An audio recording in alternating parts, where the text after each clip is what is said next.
बहुत पुराने ज़माने में इजिप्ट एक बहुत ताकतवर मुल्क था। वहाँ बड़े बड़े महल, दरिया नील और मजबूत फौज थी। लोग बादशाह को खुदा जैसा मानते थे। इसी सल्तनत में शाही खानदान में एक बच्चा पैदा हुआ। यही बच्चा बाद में फिरौन कहलाया। पैदाइश पर जश्न मनाया गया क्योंकि वो मुस्तकबल का हुक्मरान समझा जा रहा था। फिरौन बचपन से ही आराम और ताकत के माहौल में बड़ा हुआ।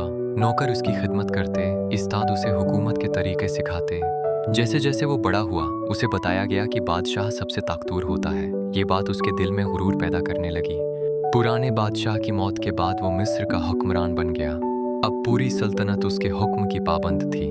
वक्त के साथ फिरौन ने समझना शुरू किया कि उससे बड़ा कोई नहीं। लोग खौफ की वजह से इसकी हर बात मानते थे। इस जमाने में बानी इसराइल मिस्र में आबाद थे। वो मेहनती लोग थे मगर गुलामी जैसी जिंदगी गुजार रहे थे। फिरौन को डर था कि बनी इसराइल ताकतवर ना हो जाएं। उसने उनसे सख्त मजदूरी लेना शुरू कर दी। एक रात फिरौन ने ख्वाब देखा कि बनी इसराइल में एक लड़का पैदा होगा जो उसकी हुकूमत खत्म करेगा। वो डर कर जाग उठा। नजूमियों ने कहा, बनी इसराइल में पैदा होने वाला बच्चे आपकी बादशाहत के खात्मे का सबब बनेगा।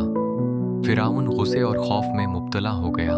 खौफ में आकर फिरौन ने हुक्म दिया, बनी इसराइल के हर नौज़ायदा लड़के को कत्ल कर दिया जाए।